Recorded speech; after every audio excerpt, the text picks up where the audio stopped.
That's the kind of bill that I would welcome coming before this House, that the 1,500 units that the federal and provincial agreement call for should have been all built by now, if housing was a priority of this government, which it is not. And that's a shame, Mr. Speaker, because there are people desperately in need of adequate housing in this province, to the point where, Mr. Speaker, they've been driven back to slum landlords in this province, paying exorbitant rates for rent, rates, by the way, that same minister and that same department will not acknowledge by raising the rates for rent in community services. He will not acknowledge that. Instead, he states, well, if the rent is too high, they should go to a cheaper place. Where's the cheaper places at? Slum landlords. As soon as they get in there, they charge them more. But I know, Mr. Speaker, that I'm wandering a little bit, but I think it all comes back to the auditing practices of this department should be taking a look at ways to improve the delivery system of this department, improve the delivery system to those in Nova Scotia who are desperately in need of housing and who don't need to be assured or convinced or reassured, I should say, that we're going to have adequate audit services in this province. That doesn't do very much for the people in need of adequate housing from this same department. But again, I say to you, Mr. Speaker, that it's not on the radar screen. This minister has proven time and time again that he simply doesn't get it when it comes to the problems people are facing, to the point where all he can talk about is the need to balance the bottom line of his department. In other words, Mr. Speaker, he told the media in a scrum, when I was listening to him, that at the end of the year, the people, the bean counters in this province, want to know if he's balancing his budget or not. And that's all he's concerned about, that he balances his budget at the end of the year. Doesn't make any difference whether there are people still in inadequate housing or inadequate rates of assistance. All of that is secondary to that minister. You know, and I've said it publicly, and I'll say it here again. You know, compared to that minister, Attila the Hun looks like Bambi.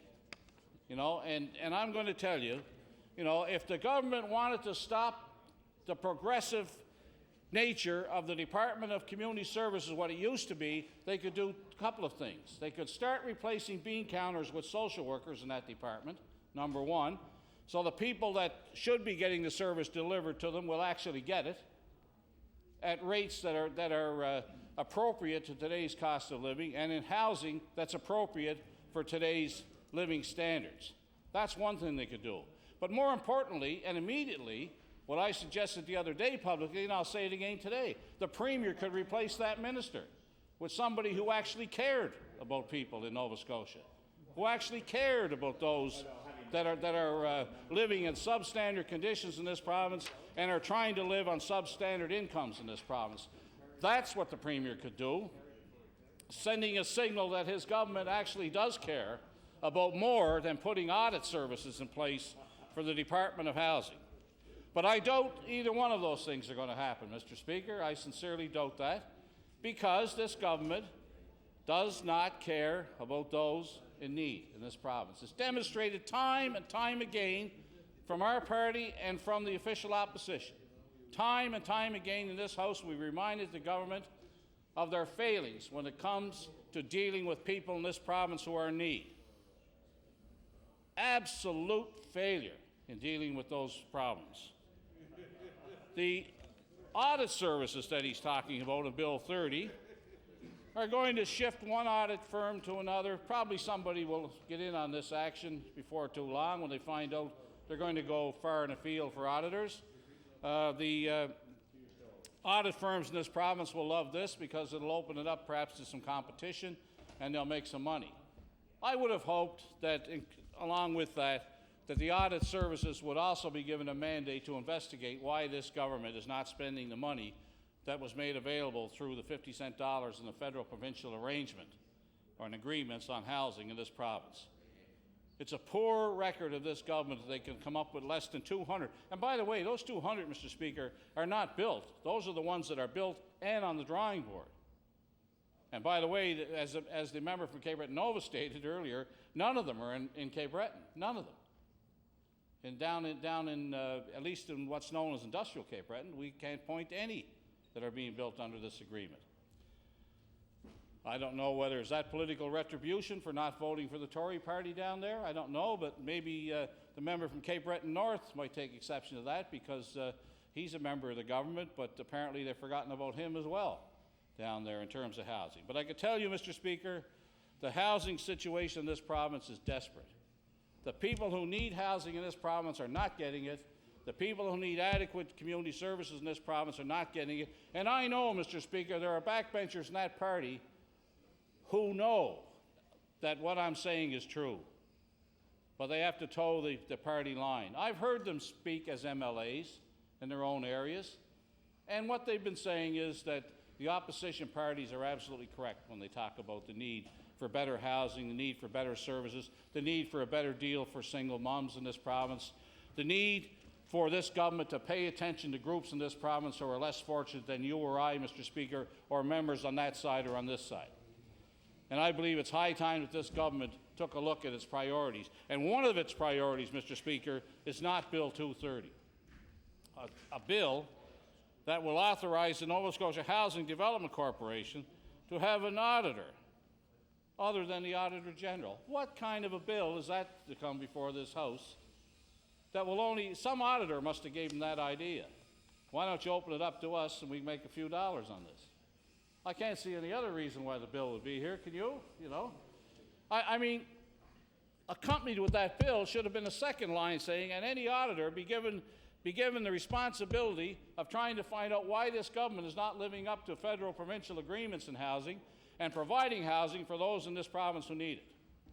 Now, Mr. Speaker, I could go on for hours on this particular subject. As a matter of fact, if this minister ever comes to this House with something meaningful to help those in need in this province, to help those in need of assistance, to help those in need of housing, to help those in need of educational opportunities, such as single moms attending university, so they can get on to a better standard of living for them and their children.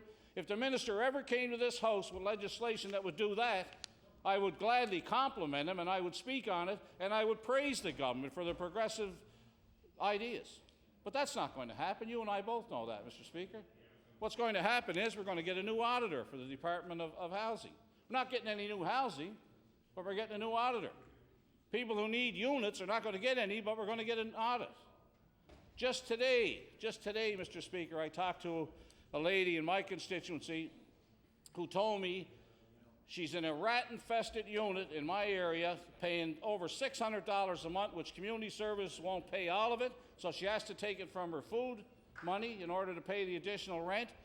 And she's been told she's 90th on the list to get into a home. She has 3 children. Another lady, 9 people living in a substandard apartment in my area, looking desperately to get a public housing unit, and the people at the Housing Authority can't do anything for her because the units that are empty are in disrepair and can't be fixed up adequately, and there's not enough units to begin with. The demand is there. The minister is not recognizing it. In the housing department, he comes looking for an auditor, a difference of audit firms, somebody to take the place of the public auditor general, which I don't think perhaps it's a good idea to begin with, because the public auditor is the auditor of this place and the auditor of the public purse in Nova Scotia. But shame on that minister coming to this House with a bill like that when all the problems in the Department of Housing are out there, with all the problems of those who have to rely on community services are out there. When all those problems are there, Mr. Speaker, he's looking for an auditor. The same minister who told me in the last session of the House that if people can't live on the rates they're getting in community services, perhaps they should eat more pasta. That minister said that in this House. You know? And the reason people are on community services, he said, is because they don't have enough money. Now, there's a piercing glance at the obvious. You know, the reason they're on community services is they don't have any money. You know? And if the rates are too low, let them eat more pasta. That's what the minister said. The minister can't understand why people can't live on the meager amounts that are doled out by his department, yet we get a bill looking for more audit services. The minister told the press the other day, Mr. Speaker, that he was concerned about the bottom line of his department. And he said, I have to answer to the Public Accounts Committee. That's what he said at the end of the year. We used to have a saying in community services back in the 70s, Mr. Speaker, when in doubt, give. When in doubt, give. And that was the creed that community services workers operated on. If there was any latitude to make the lives of those in need in this province better, they were able to do it. They're not able to do it anymore. The social workers who are working in this department and in the Department of Housing don't have any latitude to do anything except to toe the government line. Anytime you have people that are operating a social service operation, community services as it's called now, rose by any other name, I guess, anytime you have accountants and lawyers operating those departments instead of social workers, the loser is going to be the people who access those services. Because apparently the bottom line in the Department of Community Services is to balance the books and save money. Well, I put that to you, Mr. Speaker, save money. Who's it going to save money off of? It's going to save money off of the very clients. It's going to take money from the very clients that this department deals with. The very clients that are in need in Nova Scotia, Mr. Speaker. And as I said, this topic deserves much repeating in terms of what's not happening in the Department of Community Services and Housing, because it is the same department. So you have to couple the two. Bill 230 does nothing for anybody except maybe make some more money for auditors. Somebody decided to send this great bill to the House for debate. I suggest that the bill itself doesn't deserve any debate, but the circumstances surrounding what's not going on in the Department of Housing and Department of Community Services deserve much debate. And I'm sure over the coming days and weeks, Mr. Speaker, I'll have an opportunity to say some more about what I think this minister is not doing in this province and what I think the Premier should do about that and what I think this government should do collectively about putting somebody as minister in that department that actually cares about people in this province. Thank you very much, Mr. Speaker. Thank you, Mr. Honourable Member, and I'll now recognize the member from Halifax Fairview. Thank you very much, Mr. Speaker. Like the House Leader for the Liberal Party, we were hopeful when we heard that there was going to be a bill this session on the Housing Development Corporation, because every one of us is aware of the great need for safe, clean, affordable housing in the constituencies that we represent. So we were hopeful. And then the bill hit the table, and then we had the same reaction that the House Leader of the Liberal Party had, which was, is this all there is? Is this the thing that is most on the mind of the Department of Community Services when it comes to housing? Of all the full range of legislative initiatives it could have undertaken on the housing front, it's about changing the auditors. It is disappointing that that is all the department could bring forward on this subject, because there is a great deal to say about it, and some of that I'm going to say this afternoon. I did want to note also that in the minister's introduction of the bill on second reading, perhaps some new record was set. I don't know, because there's nobody who keeps track of these things, but the minister's opening statement was 10 lines, and there's 2 things in it that are not true. Usually it takes several pages for them to say that many things that are not true. But in this case, I counted them as 10 lines, 2 things that aren't true. Now, I don't blame the minister who was saying it, because the minister who was responsible for this department and this corporation wasn't actually giving the speech. So I'm sure that the minister who was subbing for that minister was simply reading something that had been prepared for him. But as has been indicated by previous speakers, what this bill does, the one thing it does do is it says that instead of the Auditor General auditing the books of the Housing Development Corporation Act, it can be the Auditor General or another licensed accountant. Now, in his second reading remarks, the minister said, quote, one of the recommendations that was made by the Auditor General with respect to the operation of the Housing Development Corporation is that the Act be amended to allow the Housing Development Corporation to have an auditor other than the Auditor General, end of quote. I thought I should go to the source, so I spoke to the Auditor General, and he says that's not the way it happened. This is not a recommendation of the Auditor General of Nova Scotia. This is a recommendation of the staff of the Department of Community Services. And they did ask the Auditor General whether he minded if they did this, but in no sense of the word is this a recommendation of the Auditor General. The Auditor General can live with this. He understands the reason for it, but it's not like something where he said to the department, you know, you really ought to do this. It's not the way it worked at all. And then the minister, a couple lines below that, repeats that thought, that he says, quote, the Auditor General, the last time he reviewed this, did suggest that the Act be amended so the external auditor would be permitted, end of quote. Well, that's not what happened. And that's all. That's the sum total of what the government said on second reading. 10 lines, 2 things that weren't true. So where's this coming from? Because, you know, there's an unfortunate history in Nova Scotia of what can we call them? Bad books. A long, long history that we're still feeling the effects of, where the books kept by the government of Nova Scotia did not tell the truth to this House or to the people of Nova Scotia about what was really going on in government. This House did not have the information that it needed to decide how much money to vote to the government or to hold the government to account for the money that was voted to it. And that went on for years and years and years, decades and decades.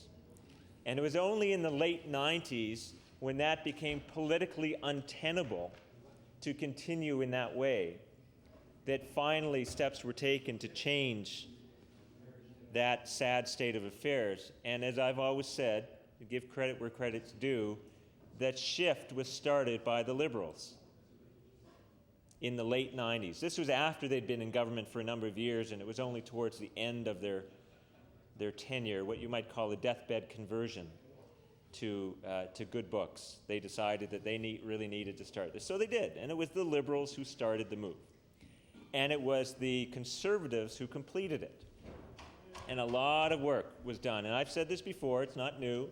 Give credit where credit is due. And that way that when I criticize the government, people will know that I mean that too, because when they've done a good thing, I'll say so. And to their credit, the Liberals' credit, they started it, and to the Conservatives' credit, they finished it. So it became the first province in Canada, or if not the first, the second, to have books that were written according to generally accepted accounting principles, Mr. Speaker. Now, but just think about that. How is it that we came to accept a state of affairs that over 130 years after Confederation, 130 years after we became a province of the great country of Canada, that we finally decided that we should have books that made sense? Mr. Speaker, there's a temptation, I think, for the government to pat itself in the back and say, look how good we are, but all they did was restate the books honestly, which doesn't say much for what Conservatives and Liberals were doing for 130 plus years before that. So I hope they don't hurt themselves patting themselves in the back too much simply for telling the truth, so that this House can finally get round to what we really ought to be doing and should have been doing all the time, which is debating what to do about the government's revenue expenditures, rather than that false debate about what are the real revenue numbers and what are the real expenditure numbers. So at least now, once a year, but only once, we get the real story in the public accounts, because they are fully audited, and they're fully audited by the Auditor General. And of course, that brings me back to the bill here, because we have this long history of bad books. And part of the change came about because we wanted the Auditor General to be the one who had the last word. Auditors General have become what you might call the rock stars of public accountability. You see somebody like Sheila Fraser up in Ottawa, who, if nobody else can hold the government to account, Sheila Fraser can, and her office can, because people trust what Auditors General say, because they have shown that through their work, it's very careful, very, if you'll excuse the expression, conservative auditing practices, that they have a lot of credibility. Small c conservative. Small c conservative. Mr. Speaker, that Auditors General now have a lot of credibility. When they speak, everybody listens, because we know they don't have any particular axes to grind. We know that they're working according to nationally recognized standards. We know that they are telling things the way they are. And what this bill does, unfortunately, is it takes a step back from that and says, well, it doesn't really matter anymore if it's the Auditor General who passes on these books. It can be the Auditor General or anybody else. But as I said earlier, I did speak to the Auditor General, and he's not opposed to this. But really, it is simply a bureaucratic maneuver where all of the other housing corporations have their books audited by a particular firm. And the department, not the Auditor General, but the department finds it convenient to permit that same very large auditing firm to do the books of the Housing Development Corporation. That's really all this is about. Of all the vast universe of things that that minister and that department and this government could have done on housing, they've brought forward a bureaucratic maneuver that allows them to have the books of all the province's housing corporations audited by one private company. And the reason the Auditor General is not opposed to this, a suggestion has been made which I won't pick up, Mr. Speaker, but that's what they've done. In the entire universe, one thing, a bureaucratic consolidation of auditing of housing corporations in Nova Scotia. Because, and what, the funny thing about these financial statements is that people who are involved in public accountability work know that this is only a small part of the picture. Where governments are going, where auditors are going, is what's called public performance reporting, where you go beyond the dollars and cents of financial statements, because they don't actually, at the end of the day, tell you very much. They tell you something, and when they're audited, they tell you something important. But they still don't tell you very much, because the big question, and the one that the House Leader of the Liberal Party was referring to earlier, and other speakers have referred to, is, well, what are they actually doing with the money? What are they doing with the money? In any given fiscal year, is the housing stock in Nova Scotia better or worse at the end of the year than it was at the beginning of the year? And you know what, Mr. Speaker? These financial statements don't tell us that. They tell us how much money flowed in. They tell us how much money flowed out. They tell us the corporation's assets. They tell us the corporation's liabilities. And it doesn't tell us anything else. Are we better off because we have a housing development corporation or not? Are we better off with this minister than we were with the last one? We simply don't know. We simply don't know. What we really need in this corporation, Mr. Speaker, is not somebody else auditing the financial statement, which at the end of the day makes not a whit of difference to Nova Scotia's housing. What we need are public performance reporting measures so that we know, that this House knows, and through us the people of the province knows, is the Housing Development Corporation doing a good job? It's almost unbelievable, Mr. Speaker, that there is no document, the vast mountains of paper produced by the government of Nova Scotia every year, there is not one piece of paper that comes before us as members of the House to tell us whether housing is getting better or getting worse. Oh, sure, there's announcements. There are photo ops when something new goes up. But is Nova Scotia's housing stock getting better? We don't know, because there's no requirement of good, solid, reliable, audited performance standards. And that's what this House should be asking for. That's what that minister should be asking for. That's what that minister should be coming forward to ask to legislate, so that we know next budget cycle, is he doing a good job or not?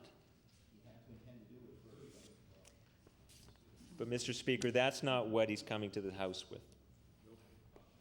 Let me tell you a couple things about what is actually happening with housing in my own constituency. The member for Cape Breton Nova talked very eloquently about the difficulties with housing in his riding. I know the member for Cape Breton South said he could do the same. I'm sure every one of us could. I recently bumped up against the housing division of the Department of Community Services in my own riding. And there's a vacant lot on Main Avenue in Fairview where the department intends to fund a private development, affordable housing units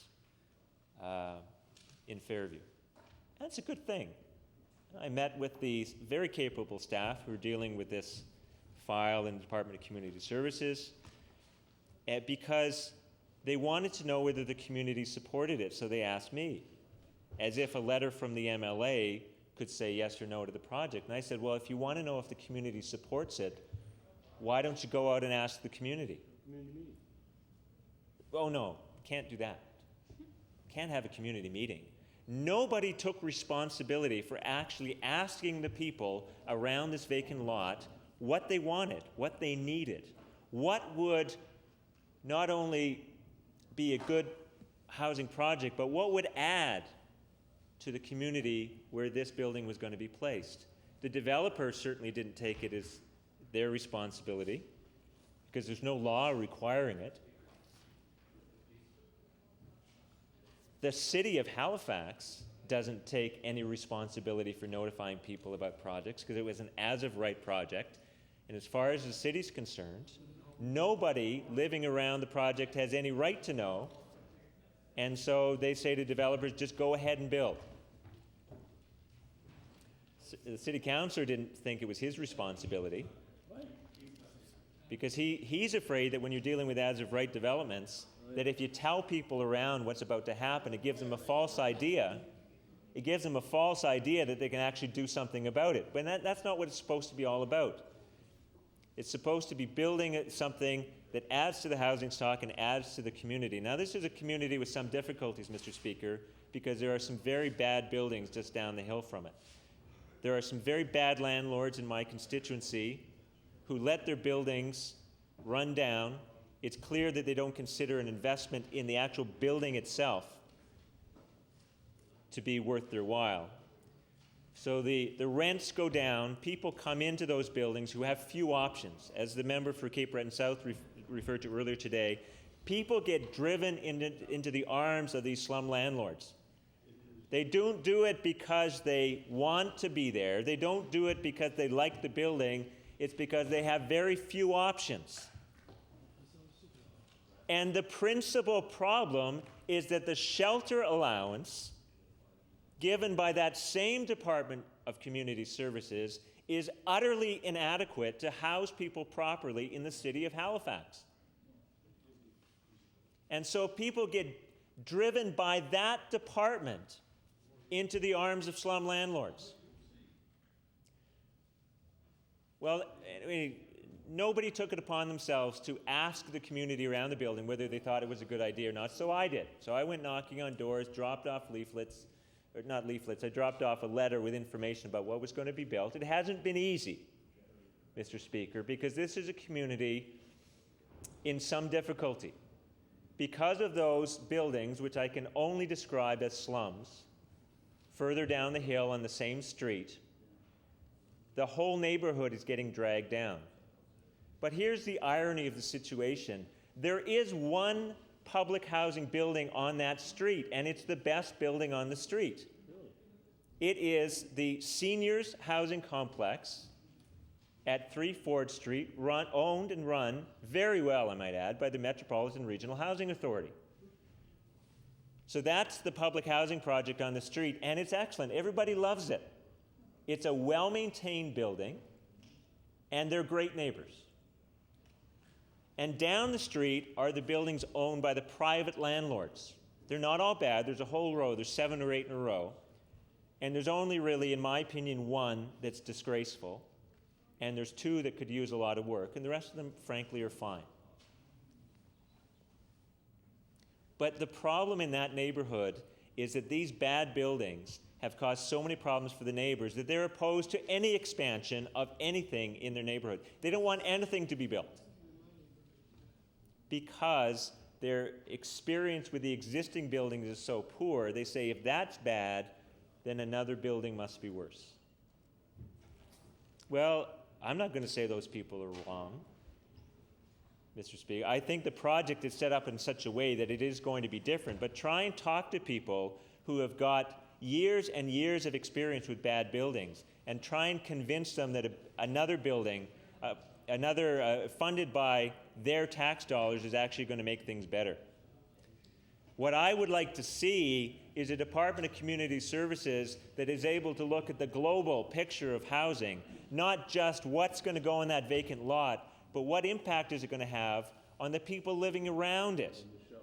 What are they going to do about slum landlords who are dragging everybody down in the neighborhood with them? And that's not the only street in my constituency where slum landlords are dragging the neighborhood down.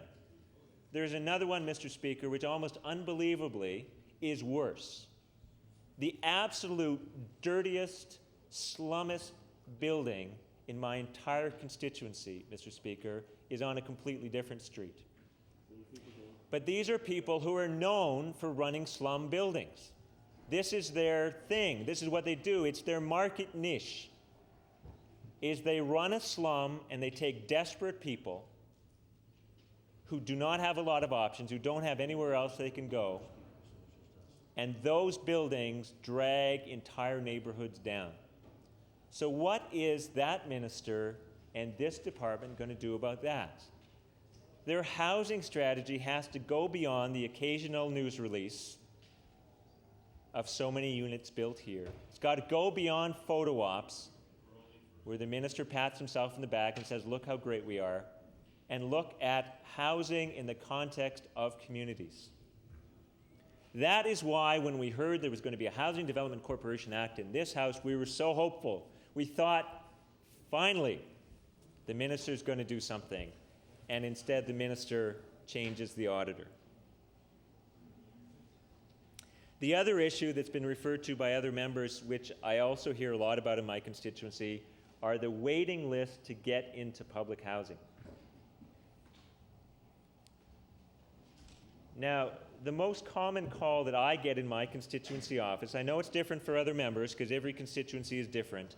The demographics are different, the geography is different. In my office, the number one call by far are people who need assistance with social assistance. They need someone to help them navigate the bureaucracy of the Department of Community Services.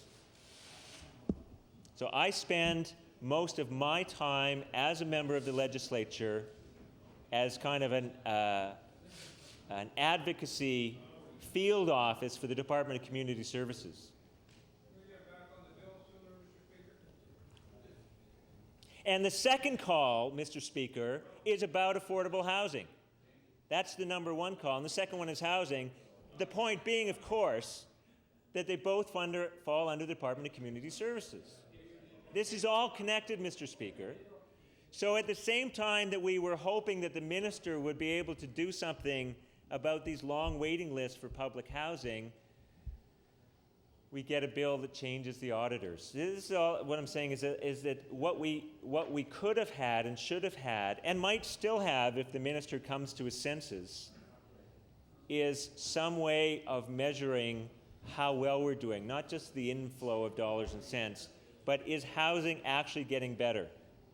Because there are so very many people who need good, safe, clean, affordable housing who do not have it. And they can wait on that Metropolitan Regional Housing Authority waiting list literally for years. Literally for years. Now, it so happens that the public housing in my constituency is among the most popular places in the city. If people don't care where in all of HRM they go, they can be placed a little more quickly. But if they do care, if they want to be, for example, stay in the neighborhood where they may have lived their whole lives, they can wait literally for years. And it's even tougher for people with disabilities. Where is a Housing Development Act dealing with people with disabilities? Because the number of units that are available are so very few and the demand is so very great that these people have to wait a very long time in absolutely substandard housing.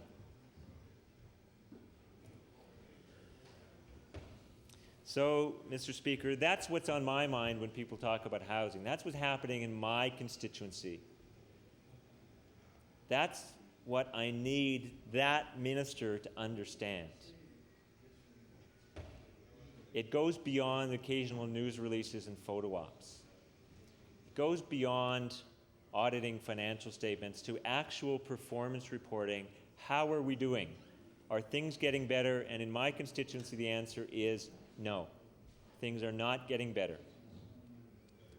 What I want to see is some real action from that minister, not a bureaucratic consolidation of auditing. I want to see some real action. I want to see a plan. I want to see some commitment, some sense that housing is the priority that it needs to be.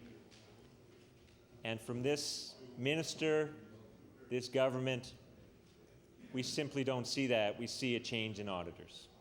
Thank you, Mr. Speaker. Thank you, Honourable Member, and we'll now recognize the Honourable Member from Halifax Atlantic.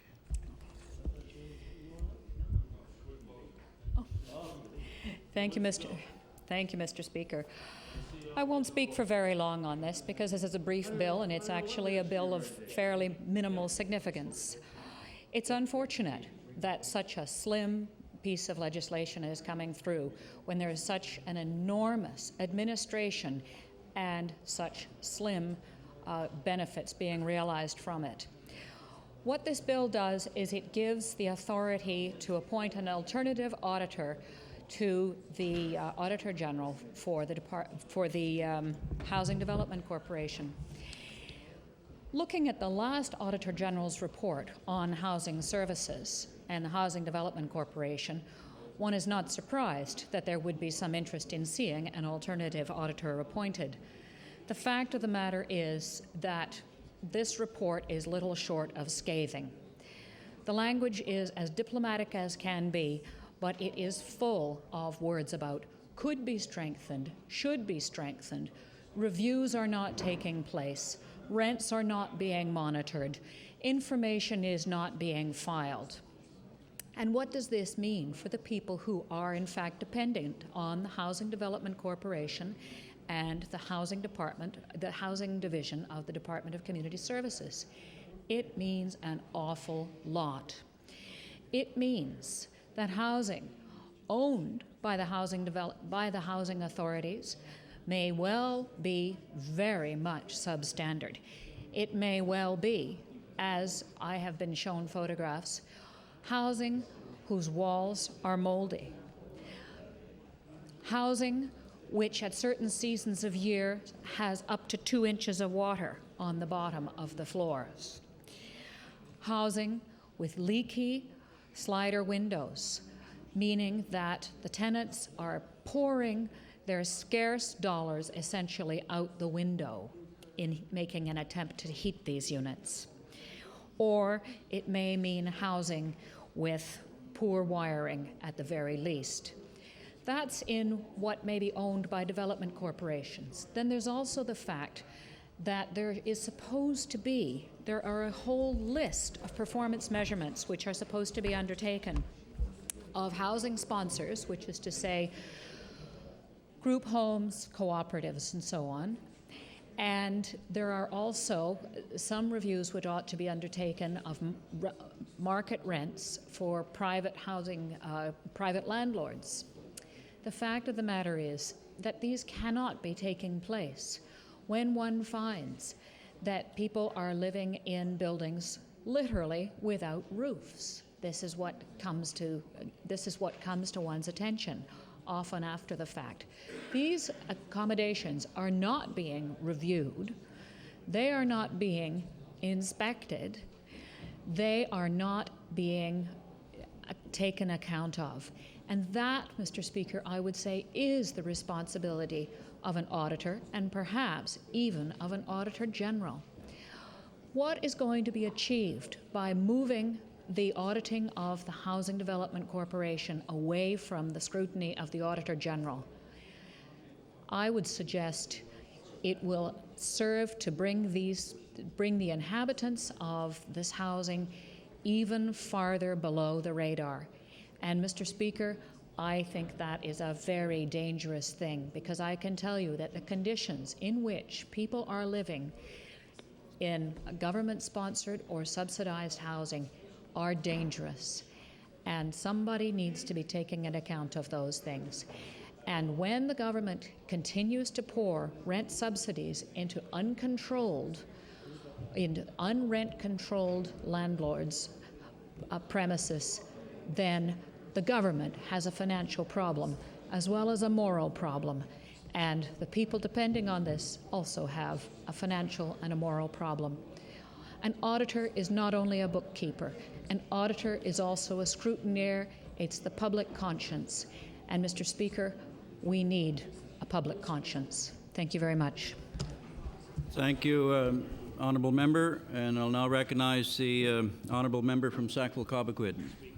Thank you, Mr. Speaker. I'm going to have a few brief comments on this Bill 230, and I know the intent of the bill is very small information about dealing with auditing when it comes to Housing Development Corporation, Mr. Speaker. And I wanted to bring some awareness, some concerns around what we see the lack of commitment from this government around the housing initiatives in this province, Mr. Speaker. They're bringing forth bills like 230, Mr. Speaker, to audit, the Housing Development Corporation. And, what we want to see from this government and what we need to see from this government is their commitment to the housing needs of Nova Scotians. They're being ignored, Mr. Speaker. They've been ignored for many years by not only this government, but the previous Liberal government. They've been ignored by the federal government, both Liberal and Conservative governments over the years, where they have cut and cut and cut when it comes to housing initiatives in the country and in this province, Mr. Speaker. And people are crying out for the government's assistance, Mr. Speaker. And I believe they are having a failed attempt at addressing those needs. And here is a prime example of Bill 230 coming forward, talking about auditing, when we should be seeing from this government bills that pertain to addressing those needs of affordable housing in our province, Mr. Speaker. This province has signed an affordable housing agreement with the federal government, Mr. Speaker, a couple of years ago, Mr. Speaker, millions of dollars. But yet today in this province, if we were to walk out of this legislature, Mr. Speaker, we could only go to 21 built units in this province. They've had many announcements, Mr. Speaker, about affordable housing, many announcements on proposals that we're going to see in the future about rent subsidies that are going to be there for a few years, Mr. Speaker. But what happens when these agreements mature? When these private developers who are entering into agreements with this government to provide affordable housing in this province expire? What's going to happen then, Mr. Speaker? We're going to be back to square one. We're going to be back to having to address the needs of those individuals in a short period, as short as 10 years from now, Mr. Speaker. The people that are in need in this province of affordable housing and in need of this government to address their needs in every little community in this province, Mr. Speaker. This isn't an issue that is just concerned to people that live in HRM or CBRM. It's people that live in Guysborough, people that live in Shelburne, people that live in Yarmouth, Mr. Speaker, all over the place. They're in need for this government to stand up and show leadership when it comes to addressing their needs of affordable housing. So we see from this government, this bill, Mr. Speaker, there's 2 lines in it, I believe, maybe 2.5, dealing with auditing. When truly we should be auditing the record of this government when it comes to addressing the needs of affordable housing and the needs of Nova Scotians that can hardly make ends meet, Mr. Speaker, because they're paying so much of their monthly income for rent. for living under a roof, Mr. Speaker. And sometimes those roofs aren't even adequate enough to provide a safe environment for their family, for their children. I've been in many residents across HRM, and for that matter across Nova Scotia, Mr. Speaker, as a paramedic. And I've seen firsthand how some of these people live, Mr. Speaker. And it's not because they choose to live this way, Mr. Speaker. It's because they have to live this way, because they don't have the funds and the resources or the help from this government to live in an environment that would be more productive for their kids, to learn, safe for them, a safe family environment, a safe community, Mr. Speaker, because this government and the federal government continue to refuse to address the problem seen, Mr. Speaker. And governments like to announce all these nice announcements year after year. And this government, for instance, are quite well at re-announcing announcements, Mr. Speaker. They do it quite well to get the maximum media they can and the attention they can when it comes to announcing affordable housing initiatives, Mr. Speaker. So that's some of the concerns we have, is that why are we seeing Bill 30 before us today, Mr. Speaker, talking about auditing? Or Bill 230, excuse me, Mr. Speaker, Bill 230 about auditing, when we should be seeing bills that will affect Nova Scotians and the way they live, the way the children of our province live, Mr. Speaker, because they need our help. They need the help from this government. They need the commitment from this government to seriously address the deficiencies in our communities and the lack of resources, the lack of funds that are available for individuals to go and seek help and hopefully get that next step to go on and hopefully be better community members, Mr. Speaker, be more productive in their communities. But most of them can't do that because they don't have that avenue, that ability to go to a department or community services, Mr. Speaker, and get the assistance they really need. This government barely gives them enough to make it by, Mr. Speaker, those unfortunate individuals that have to go to this government for assistance, for social assistance, Mr. Speaker. It's a hard thing for an individual to say, I can't take care of my family, I can't take care of my spouse in this province, and go and ask for that help. But the problem is those individuals that do go, and it's because of need, Mr. Speaker, and ask for the assistance from this government and from governments across this country, Mr. Speaker, for the most part, they don't get the amount of funds and the resources and the programs that they need to hopefully, get over that period in their life that they can go on and either go back to school, Mr. Speaker, educate themselves to hopefully get a better job in order to provide a better home environment for themselves, for their families, for their kids, Mr. Speaker. And as I said before, I've been in many residences throughout HRM in my former career, Mr. Speaker, and it's truly deplorable, some of the conditions that these individuals live. So that's why I think it's important that we see other pieces of legislation, other than Bill 230 that just talks about auditing, Mr. General, or Mr. Speaker. You might have been a general in your past career, I don't know. Mr. Speaker, I apologize for that.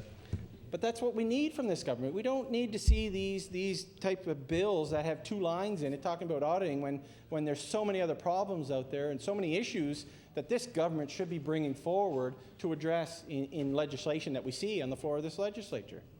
And it's been a grave concern of mine as the former housing critic for our party, and I know the member from Cape Breton Nova has taken over that role in our caucus, to hopefully bring awareness around the lack of commitment from this government when it comes to affordable housing, especially from the member from Cape Breton Nova, because we all know, Mr. Speaker, that in this province, when we're dealing and talking about affordable housing and the units I mentioned, the 21 units that you can walk out of here and go and visit and see, which I know the people that are living in them appreciate that.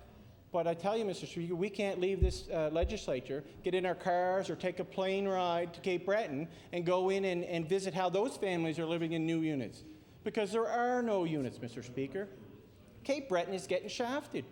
To be quite honest, Mr. Speaker, when it comes to affordable housing, they don't have any projects, any current buildings that are occupied by Nova Scotians that came about because of this affordable housing agreement with the federal government. Zero, Mr. Speaker. And that's shameful. I know that there's hundreds, if not even more, residents in Cape Breton that are waiting to get in social housing, into public housing. And for me to stand here and talk about Bill 230, about auditing, wouldn't be proper if I didn't mention the lack of other initiatives from this government when it comes to housing, Mr. Speaker, especially when it pertains to Cape Breton, because they're in need. They've been crying out for years for this government to address the needs of those individuals in Cape Breton that need assistance when it comes to housing. And I know the member from Cape Breton Nova will definitely continue to bring up the concerns of not only the Cape Breton families that need assistance and need commitment from this government, but he'll continue to bring up the concerns of all Nova Scotians throughout the province, in Yarmouth, in Shelburne, in Guysborough, Antigonish, New Glasgow, and Pictou, Mr. Speaker, because that's the role of that we feel we need to take as critics in opposition, Mr. Speaker. And as I said, Bill 230 might be a little bit of a clean house type piece of legislation, housekeeping piece of legislation, Mr. Speaker, but we really need to see other things from this government, not just the nice big media advisements that, we're going to put millions of dollars in rent subsidies.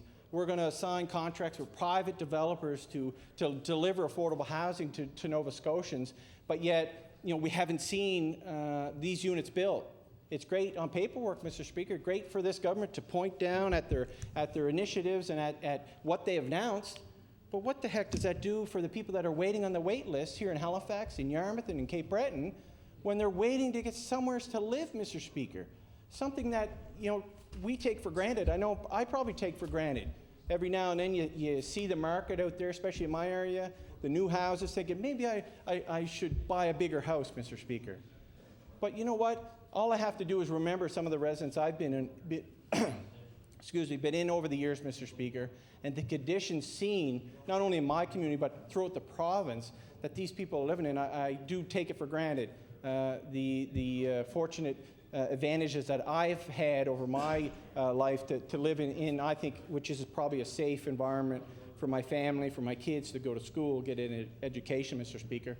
And you can't understand how important it is, especially for our kids, to come from a safe environment when they're attending school, come from a resident that is appropriate and is safe for their family to learn in, Mr. Speaker. It really affects those kids, Mr. Speaker. I know we talk a lot about these initiatives when it comes down to parents and that applying for assistance or help from this government when it comes to affordable housing, but we got to remember about the kids that are involved in these families, Mr. Speaker. Those are the ones that are going to suffer. Those are the ones that are put at a disadvantage because they're living in inappropriate, unsafe environments and housing environments in this province, Mr. Speaker. What's that going to do in another 10, 15, 20 years? These kids are put at a disadvantage, and that's unfortunate. And that's why I think this government needs to show a stronger leadership role when it comes to pieces of legislation, not only to bring forward Bill 230 that deals with auditing the Housing Development Corporation, Mr. Speaker, but really the Minister of Community Services, who's in charge of housing, should go back and audit, the facts, Mr. Speaker. And the facts are, Mr. Speaker, that the people out there in Nova Scotia that are on the waiting list for affordable housing are still there. They were there last year, they were there the year before, and I can bet that they'll be there next year, Mr. Speaker, because we haven't seen any huge initiatives from this government to address those needs. Thousands, and I say that, Mr. Speaker, thousands of Nova Scotians are living in deplorable conditions, living in an environment that is unsafe for their kids, and they need our help. They need help from this government to take that leadership role and to start tackling an issue that has been ignored from this government, as I said, the former Liberal government, not only here in the province, but federally, Mr. Speaker. Governments don't want to address those needs maybe because these are the less fortunate people in our province, and maybe they can't contribute to political campaigns. They can't help us get elected. But, Mr. Speaker, that's not why we're here. That shouldn't be why we're here, Mr. Speaker. We should be taking care of those individuals to ensure, at least at a minimum, they have safe environments for them to live in, for their kids to live in, Mr. Speaker. And that's a simple statement, Mr. Speaker. We should be doing that as a government, as a province, and as a country to take care of these less fortunate people that find themselves, for one reason or another, in this time in their life, in need, Mr. Speaker. And as I said, it's very hard for these families to come forward and ask for help, Mr. Speaker. And many of them have done that, as I said, and are having to gain funds from government through social services for housing and other basic needs, Mr. Speaker. We're not talking about giving enough funds for someone to live in the South End, in some of these large homes, or in the nice condos down on the waterfront, or in Bedford along the Shore Drive, Mr. Speaker. We're not asking, or they're not asking for funds to allow them to do this, Mr. Speaker. They're asking for enough funds just to maintain a safe environment, a safe home for them and their kids to live in, so that we can break that cycle. And I think that's one of the messages I want to get across, is to break that cycle, especially for those kids that have no choice on where they live. You can't choose your parents, Mr. Speaker. You can't choose their employment, Mr. Speaker. And there's many people that find themselves in the need who have to apply for social services, who have had good jobs in the past, Mr. Speaker, who have had money to provide a safe environment for their kids, but yet find themselves either because of an industry that closed down,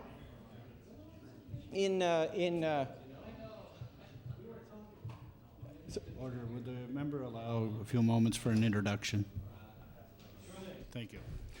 The Honourable Minister of Energy on an introduction. Well, thank you very much, Mr. Speaker, and I want to thank my honourable colleague for taking a moment and providing me with this opportunity to stand in the House to do an introduction of two special guests. Mr. Speaker, in your West Gallery, we have two women that are joining us today from the Cape Breton Family YMCA. And I would like to introduce Charlene Giovanetti-King, the CEO of the Cape Breton Family Y, as well as Robin Gogan on the board, and they're here for a meeting today. But as you also know, the member from Cape Breton South has brought forward legislation with regards to a name change for the Y. So just further the positive things that are happening in the community, and I ask the ladies to rise and receive the warm welcome of the House.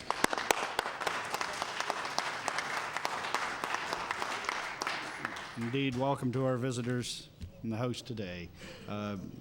Return to the Honourable Member for Sackville-Cobequid, and thank you for your time. Thank you, Mr. Speaker, and I too welcome those guests to our gallery. They've come a long way to watch the proceedings, and I hope they enjoy it. As I was saying, Mr. Speaker, the people of Nova Scotia look to government for good public policy, Mr. Speaker. They look for government to be there in time of need, Mr. Speaker, not only when it pertains to public housing or social assistance, Mr. Speaker, but in emergencies, in flu outbreaks, in disasters, Mr. Speaker. And they look at government to be there for them, Mr. Speaker. That's the role of government.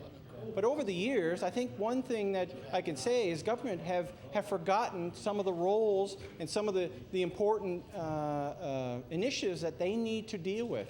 And we find ourselves, debating Bill 230 about auditing, Mr. Speaker, when, as I said before, we need for them to acknowledge that this housing in Nova Scotia has been neglected, not only by provincial but federal government. They need to recognize that it's an area that we need to start addressing, not only on paper, not only in announcements and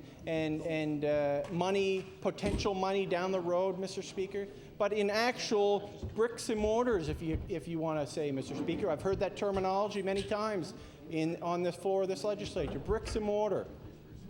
And that resonates right back to the people that are on those waiting lists, Mr. Speaker, who are waiting for decent housing in this province.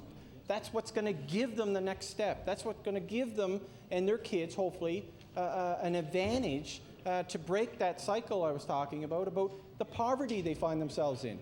As I was saying, it's not just people that don't want to work and just want to get a free ride from the government.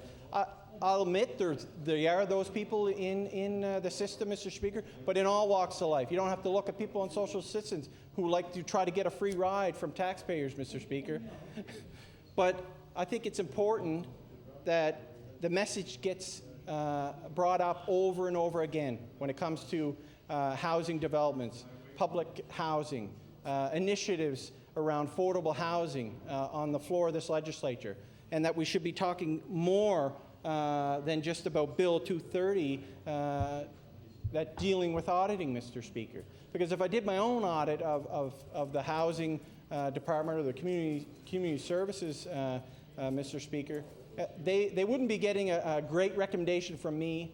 And I know from the thousands of people that are waiting to get assistance from this government, they wouldn't get a passing grade from them neither, Mr. Speaker.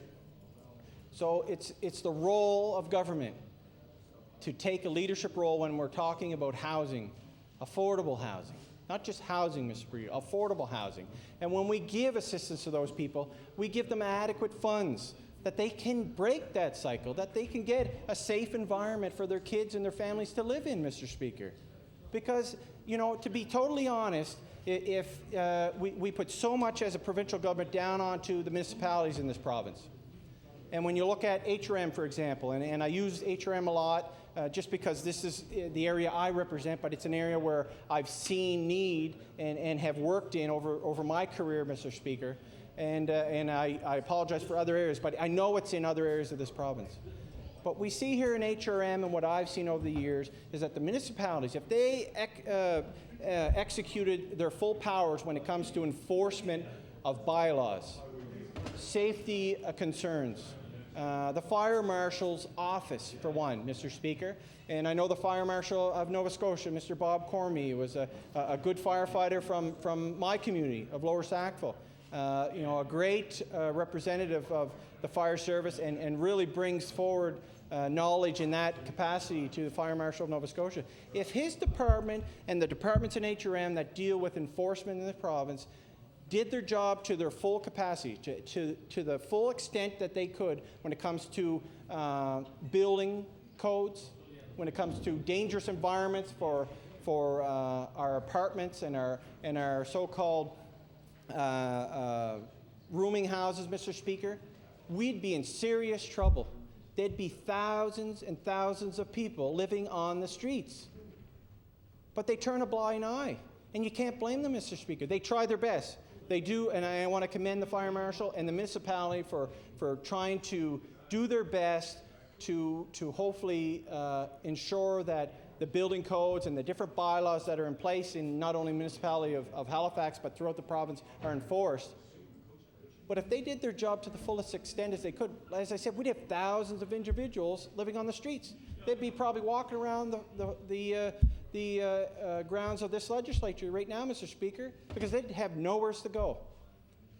And it's shameful to say that, you know, potentially these enforcement officers and departments in our province don't do their job to the fullest extent as they're mandated to by legislation from this province. But we couldn't handle if they did. I'm sure the Minister of Community Services would be pulling out his hair if he knew or had to deal with that many people living on the streets, Mr. Speaker. So it's kind of shameful to see that happening in our communities. But yet, on the other hand, you almost have to thank those individuals in those positions, because if they did proceed with, you know, executing their job to the fullest, we'd be in crisis in this province. Even more crisis than we are right now. And I think that's why we need to see leadership role from this government and the federal government, not just on paper, not just in front of the cameras when they sign a nice $1 million deal that they're going to address the problems of this province over the next 5 years or so.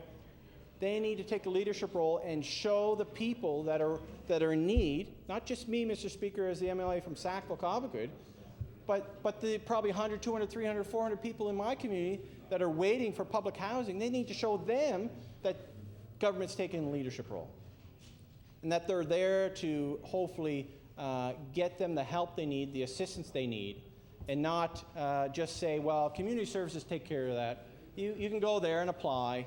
You know, we'll take care of you. But you're not taking care of them, Mr. Speaker. You just have to look at the papers today and look at what it costs to live in an apartment here in Halifax. And that's one of the concerns I know we raised several times about, the cost of housing in different parts of the province, where, community services should have the ability to look at what the market price is for housing, appropriate market price, Mr. Speaker. I'm not talking about these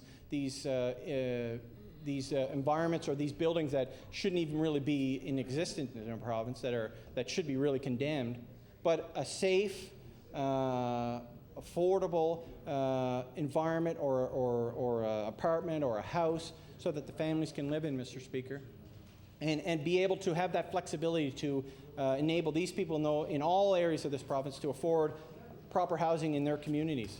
It can't be a blanket number for everybody in this province. There's different costs wherever you go in this province. I'm sure it's different in Barrington Passage than it is in Bedford, and then in Halifax, and in Sackville, and Mount Uniacke, Mr. Speaker. I mean, there's different costs involved, and you have to have that ability, that flexibility, to allow these people to find adequate housing in their communities. There's always this thing, Mr. Speaker, about the out-migration of individuals, and we always just concern ourselves with the young people of our communities, because hopefully they'll be the next generation that will hopefully bring revenue and generate healthy communities and towns and villages, Mr. Speaker. But there's always the issue about those less fortunate, those people that don't have the jobs, that are living on the streets, and they come to the city because there's more people here for them to try to either ask for a few dollars, try to get an opportunity to maybe get a job that will pay a little bit more so that they can get that housing that they need and they deserve as a resident of our province. Everybody deserves to live in appropriate housing in this province. I don't think anybody here would dare to say the difference, Mr. Speaker. They deserve this. And as a government official, I think it's my role to ensure that the message of those who are less fortunate, who find themselves in difficulty, Mr. Speaker, asking for help, get the message across to that floor, that side of the legislature, and hopefully penetrate into their minds that we need to address the root of the problem. We need to address more than just bringing bills in like 230 about auditing. They need to take a look at their initiatives, their priorities, Mr. Speaker. And I think that's the genuine difference between parties is, I think, the priorities and how we set them, Mr. Speaker. And we know, the party I represent have been strong advocates for those less fortunate. It's a very high priority for us, Mr. Speaker. We need to take care of those individuals that can't take care of themselves, for one, or that needs that little bit of assistance, Mr. Speaker. And that's the difference, I think, between our party and government party and the third party. It's not the only difference. Is that, it's one of the differences, Mr. Speaker, that it's high up in our priority list to ensure that we take care of these vulnerable individuals, those residents in our province that need our assistance. And it's not very high on the priority list for the government. We know that.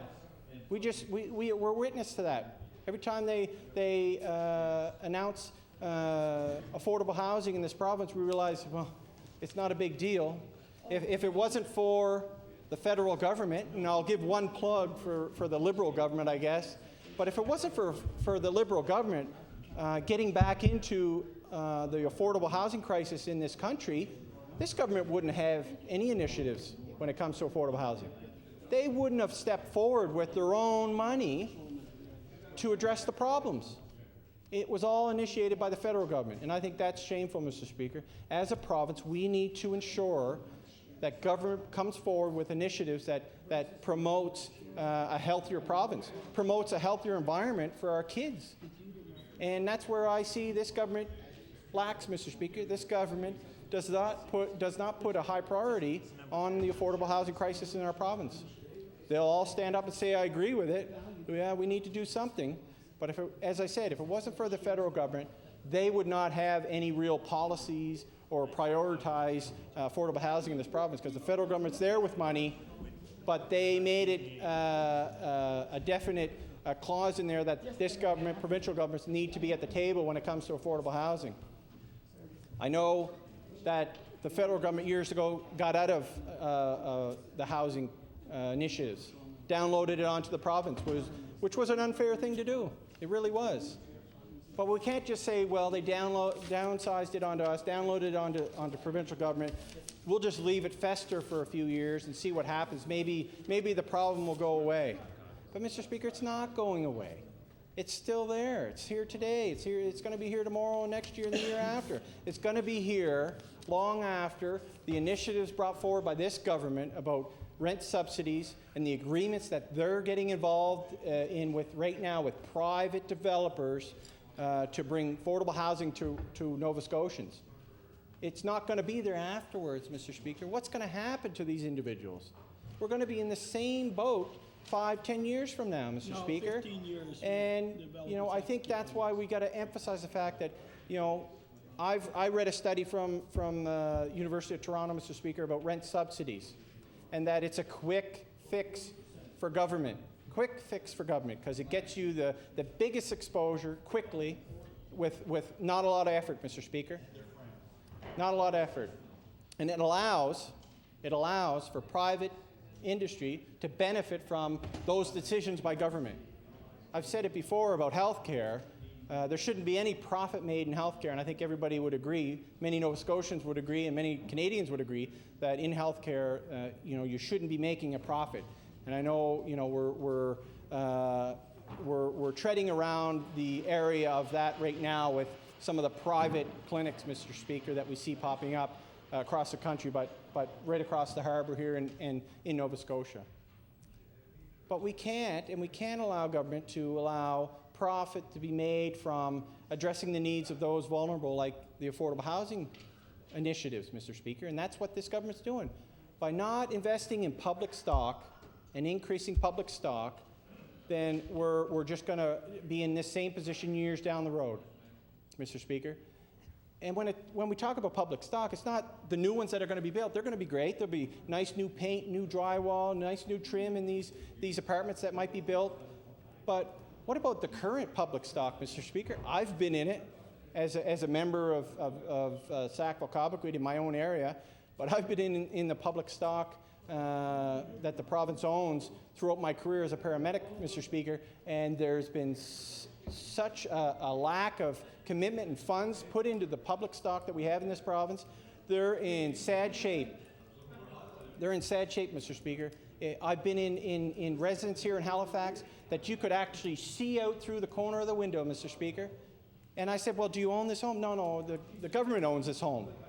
And I couldn't believe it, Mr. Speaker. I could almost put two of my fingers right through the wall. This was a couple years ago, and I know the situation hasn't changed, Mr. Speaker, because we hear about it in our caucus office, Mr. Speaker, about the deplorable conditions, not only of housing stock, but especially public housing stock. And that's just disgraceful, Mr. Speaker. That's government should be ashamed. They need to renovate these buildings.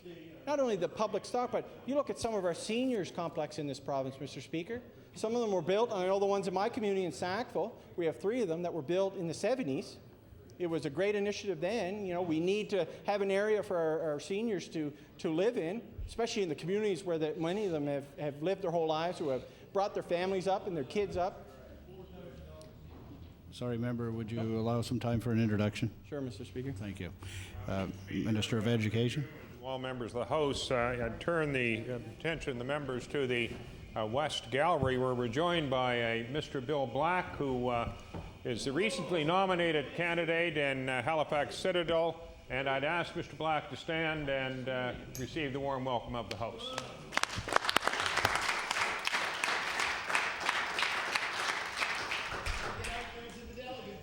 Thank you. Thank you, the honourable member for Sackville-Cobequid.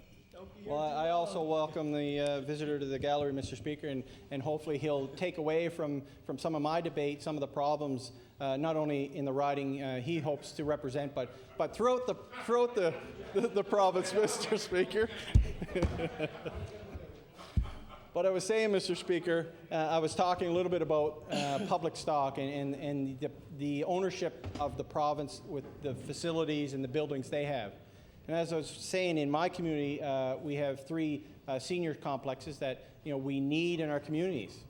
And it's ironic how often I get called now in the last 2.5 years about placements into these residents, Mr. Speaker. You know, the seniors in my community want to live, want to stay in the community, and they want to try to gain access. Most of them, if not all of them, are on fixed incomes now, Mr. Speaker. They have limited incomes, and the rising cost of housing, especially in my area, in HRM, and I know it's across the province, is gone up, you know, daily, Mr. Speaker. It's amazing to see the cost of owning a home now in the area I represent, Mr. Speaker. So a lot of these seniors that have been living in the community, like my parents, Mr. Speaker, for 35 years, you know, want to stay there. They weren't originally residents of the community back in the 40s or anything, but with the growth in my community that kind of started in the early 70s, Mr. Speaker, many of these families now have been there for 35, 40 years. They have kids, they have grandkids that are in the community and they want to stay there. So now in their senior years, they call me, trying to gain access to these senior complexes, Mr. Speaker, but yet there's such a huge waiting list for them. They're up to 3 years, Mr. Speaker, for the residents, the 3 units I'm talking about in Sackville. But the message I wanted to get, the ironic thing is, as much as I'm getting the calls and the hundreds of people that want to get into these facilities, I get called from residents that actually live in these facilities, Mr. Speaker, because of the environment, the air quality in their buildings, the lack of elevators, Mr. Speaker, for one. I mean, these seniors go into these places, people are trying to get into them, but it's ironic that once you're in there, there's a whole new area or problems that they have when you're in them. About the carpet conditions, Mr. Speaker. It might sound frivolous to talk about the carpets, but some of these carpets, I've been in them, not only in Sackville, but down the Valleyway, Mr. Speaker, and towards Cape Breton. You know, some of these carpets have been there since they built the place 30 years ago. And you can't tell me that's healthy, Mr. Speaker, especially for seniors. I mean, these people are so easy, it's so easy for them to get ill and be affected by poor quality of air, for one, or mold, Mr. Speaker. Mold's been a hot topic in this province in residence, in buildings, in government buildings, in private dwellings, Mr. Speaker. There's so many problems in these community facilities, seniors complex, Mr. Speaker, because they were built in the 70s, and that's it. They were built in the 70s, Mr. Speaker. There hasn't been a whole lot of upgrading. A few here and there. Like I say, the government, you know, will stand up and say, well, we put new carpets in this facility in Windsor. Okay, that's great, but you know, they probably needed it 20 years ago, 15 years ago. You know, that's where it shows the lack of leadership, I feel, on government part, about addressing the needs, not only for those trying to enter into affordable housing, to seniors complexes, Mr. Speaker, but once they're in them, we have to make sure that they're renovated, they're upgraded, they're a healthy environment for our seniors to live in. We can't forget about them because they're seniors and they're at the end stage of their life, Mr. Speaker. You can't do that, and that brings it back to the priorities of government and the lack of putting this initiative of housing, affordable housing, on their radar, on their priority list compared to ours, Mr. Speaker. And I know Bill 230 will probably leave this chamber, go to law amendments. I don't assume there'll be any speakers coming forward on it. It's a pretty simple bill. Come back for third reading and then pass.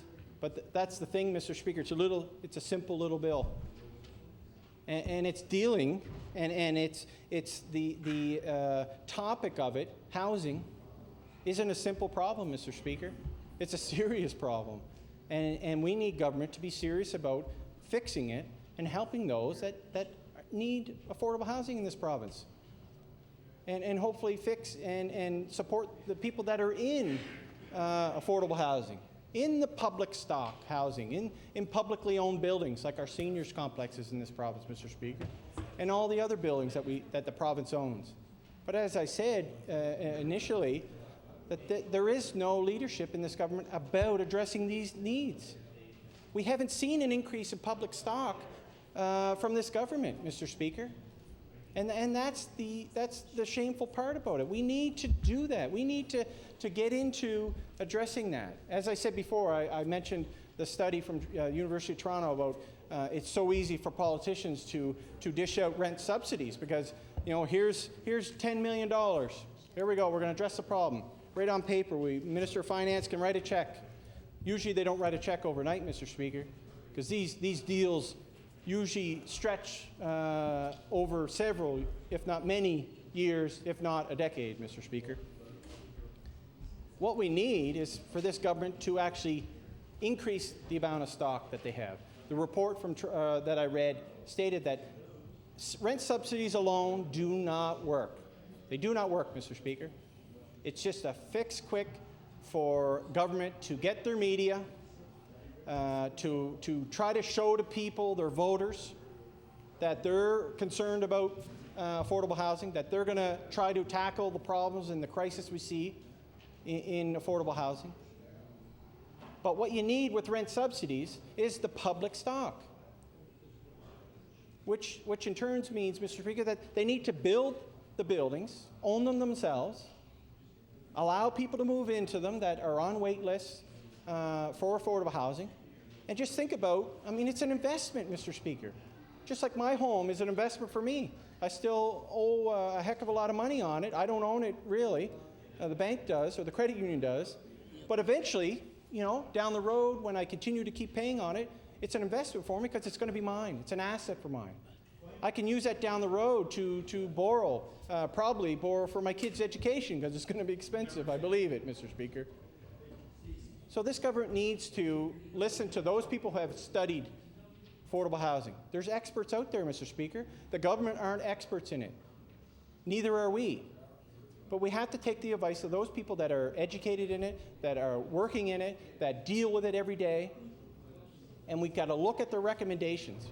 And as I mentioned, one of the recommendations was rent subsidies on its own don't affect or don't react and change the problems we see. They need to be associated with increasing the public stock. You look at the announcements that the Minister of Community Services made last year about the apartments that are going to be built here in HRM and to offer the rent subsidies for people. People are going to be, they'll be happy to get into them, Mr. Speaker. But why did we have to go to the private developers to do this? Why didn't we invest, Mr. Speaker? Invest. We have to invest in this sector, Mr. Speaker. And we can associate that with rent subsidies. And then in the long run, this government has more assets. The value of buildings, of real estate, Mr. Speaker, I'm sure you're aware of it, hasn't gone down in this province. It has gone up and skyrocketed immensely over the last several years, especially, Mr. Speaker. So it's an investment. That's what we need from this government. We need to have a piece of legislation other than Bill 230 come forward stating we're going to buy apartments throughout this province so that we can address the needs of those less fortunate in our province to hopefully give them, as I was saying earlier, a safe, affordable environment for their families, for their kids. We need to invest in that, Mr. Speaker, and it would pay off in the long run. Maybe the government, they don't think they're going to be here in 10 years when some of these agreements matures. And I hope they're not there myself, Mr. Speaker. I hope we're over there so that we can put our priorities in place, Mr. Speaker, so that we can address the needs of those less fortunate, and we can show the people of Nova Scotia that we care about them. We care about those that need to get into these facilities, need to get into affordable housing units, Mr. Speaker. It's an investment. And maybe that's what it is, Mr. Speaker. Maybe they don't think they'll be around to reap the benefits of those investments down the road. Because honestly, it'll be an upfront cost if we go out and build apartments in this province. No question. But I don't think the public would be outraged, would be calling for the resignation of the Minister of Community Services or the resignation of the Minister of Finance for writing the check to build these buildings, Mr. Speaker. That wouldn't happen. They'd maybe look upon the government and say, geez, they're actually, willing to help those less fortunate in our province. They're doing a good job. But, Mr. Speaker, they're not doing a good job. They're not addressing those needs. They're going for the quick fixes, like rent subsidies. As I said, they're important, but without going all the way with them, Mr. Speaker, by increasing that public stock, they're not going to be effective. And in a few years, we're going to be back to square one when it comes to this. And where people, maybe I won't be here, Mr. Speaker. Maybe I'll walk out of here after, I feel my time is done. But there'll be other politicians up here, other elected officials standing in my place, probably standing here and standing on the government side, having to address the same thing I'm talking about today, Mr. Speaker. It might be in 5 years, might be in 10 years, who knows? I might stay as long as John Holm and stay 19 years. I don't know. You never know what's going to happen in this job, Mr. Speaker? I'll stay here as long as I feel that I can do good for the people of Sackville. For one, because that's what we're all here for, Mr. Speaker, is to hopefully help our communities. But I'll also stand here and hopefully help other people in Nova Scotia.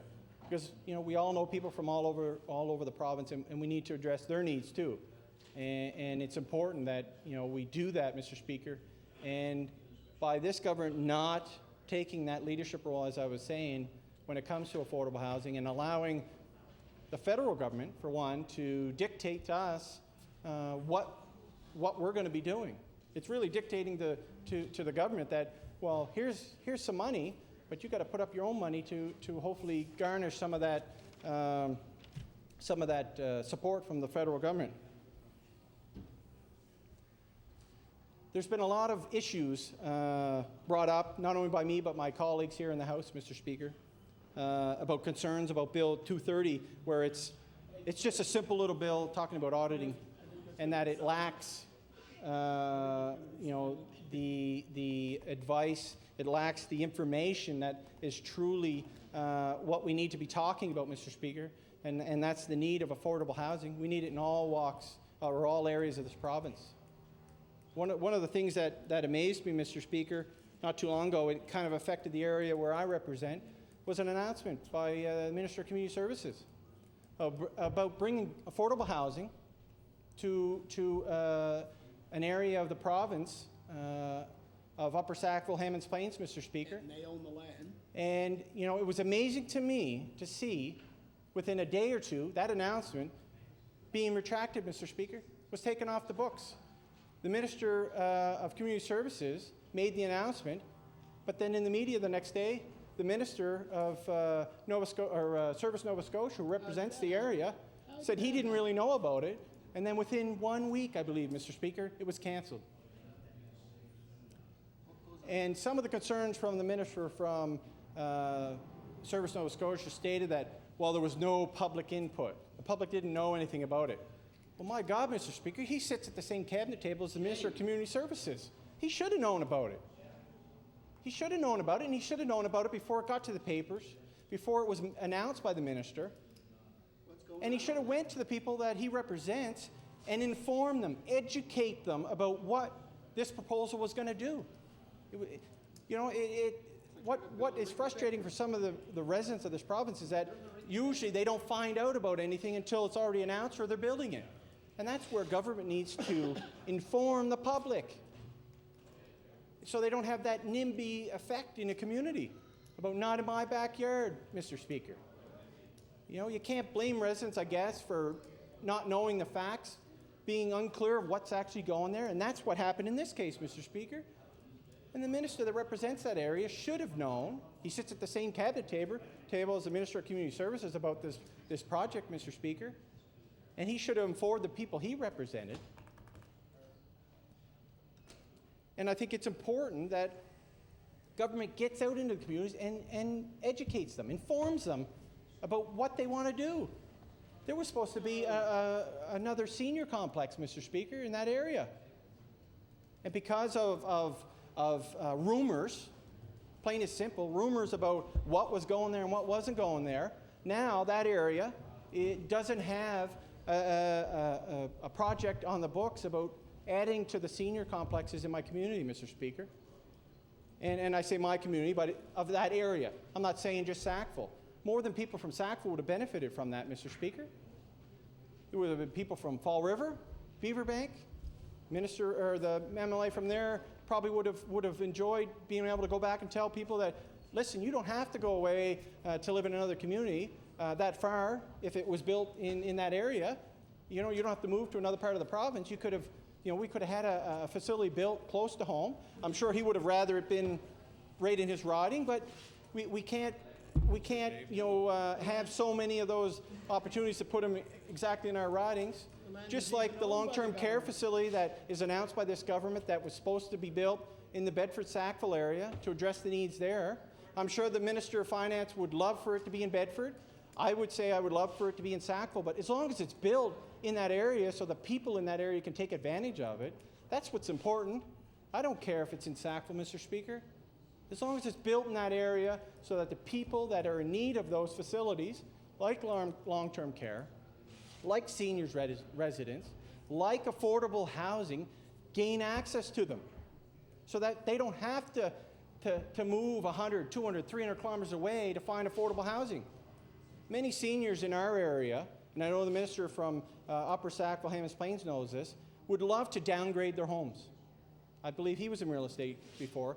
They would love to downgrade their homes and move into something that doesn't take as much energy to keep up.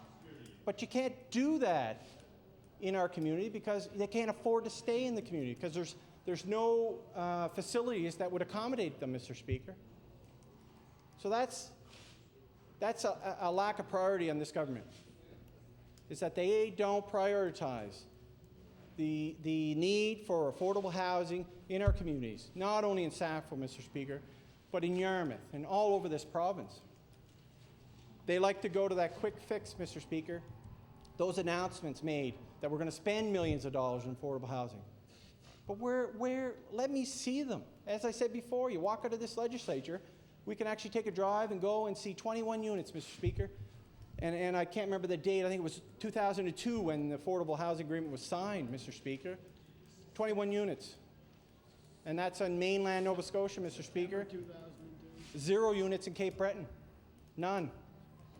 So there's no one in Cape Breton who could actually go to a unit built in Cape Breton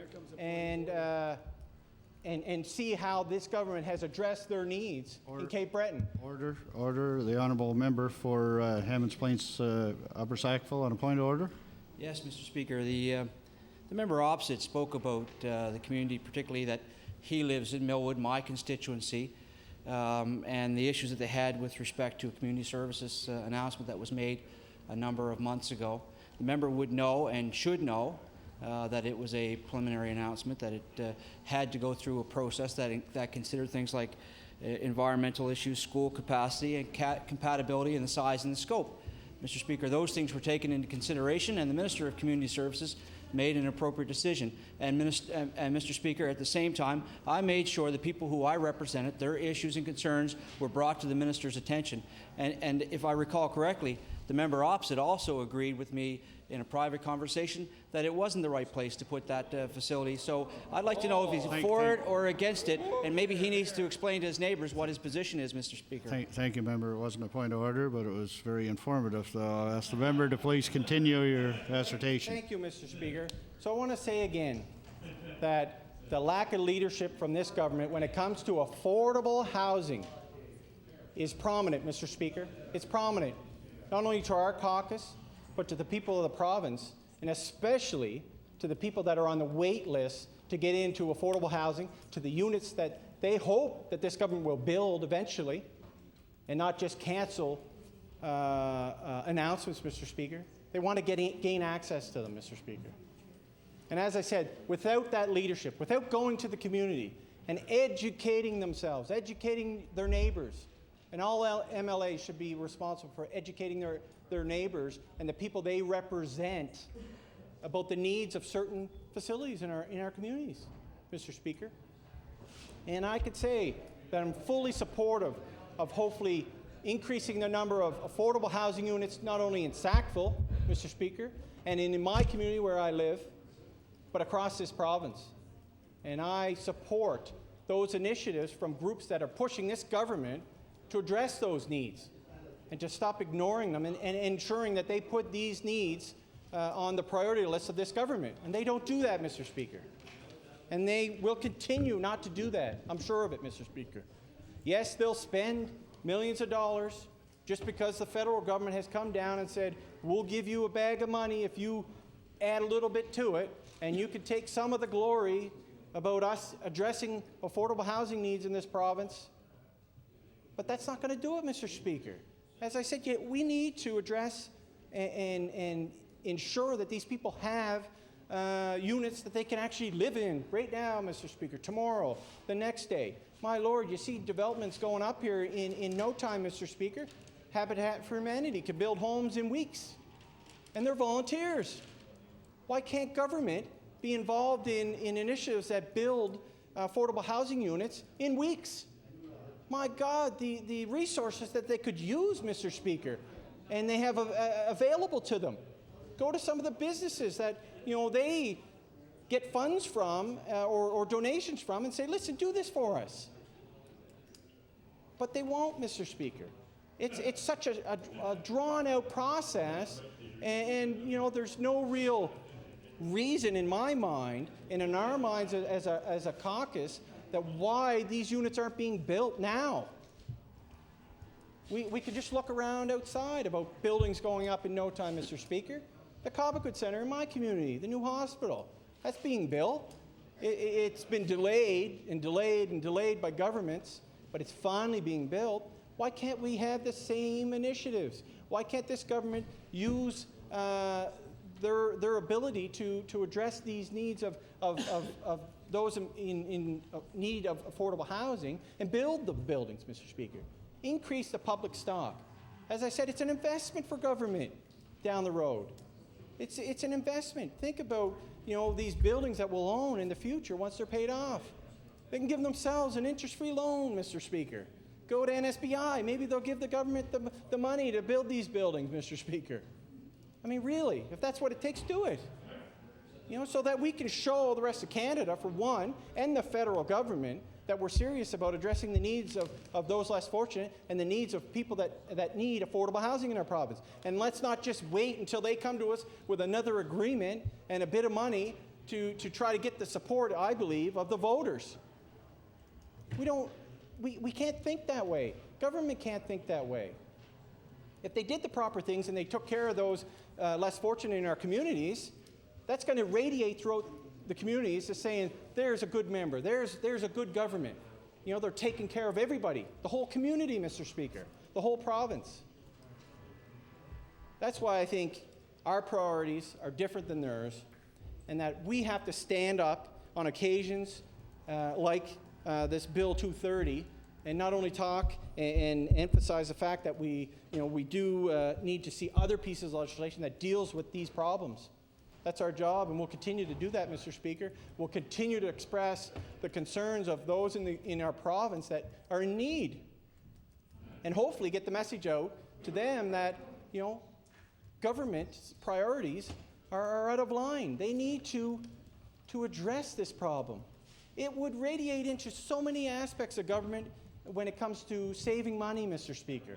As I said, healthy environment for our kids to live in, to learn in. What would that do if to the healthcare costs? If our seniors live in healthy seniors complexes with the good air quality that many of the buildings now, or they have to be, built to code today that has simple things like air exchangers, Mr. Speaker. In the 70s, they didn't have that. We never had air exchangers. The first house I lived in that I remember, Mr. Speaker, your air exchanger was to open the window, Mr. Speaker.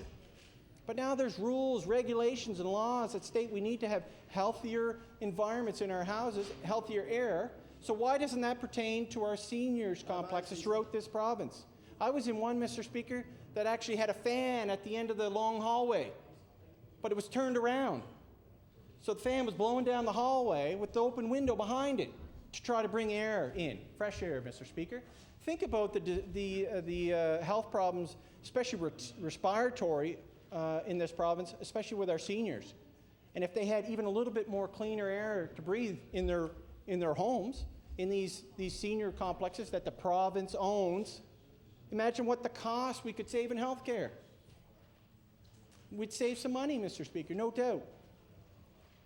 But we need to have that investment, that upfront investment, that commitment from government to take a leadership role to address the needs.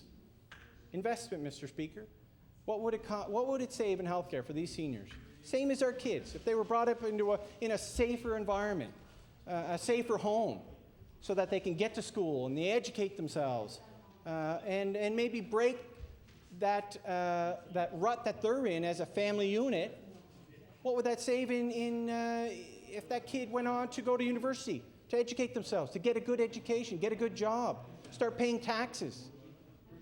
What would that save if that child doesn't follow the same trends that a lot of these kids do when it comes to their family needing the assistance of social services in this province? Think about the savings in community services, Mr. Speaker. The savings in health, Mr. Speaker. That's why you need to have that upfront investment, so that we can change things. The Minister for Health Promotion should know this, that prevention, we need to invest now to change things in the future.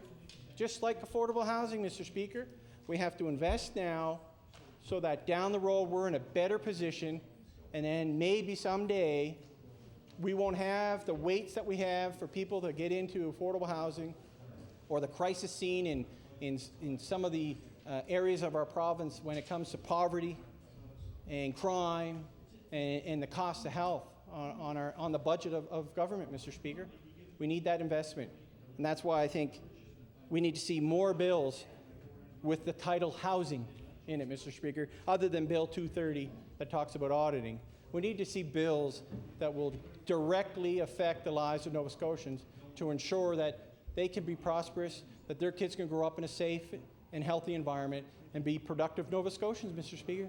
It's an investment that this government, I think, refuses to make, and that will continue to stand here and make those requests on behalf of those that contact us about their needs, Mr. Speaker. Thank you. I'll recognize the honourable member for Kings West.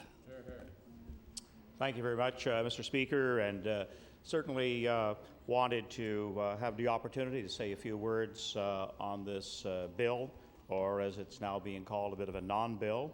I guess we would say, since it's just dealing with an auditing mechanism.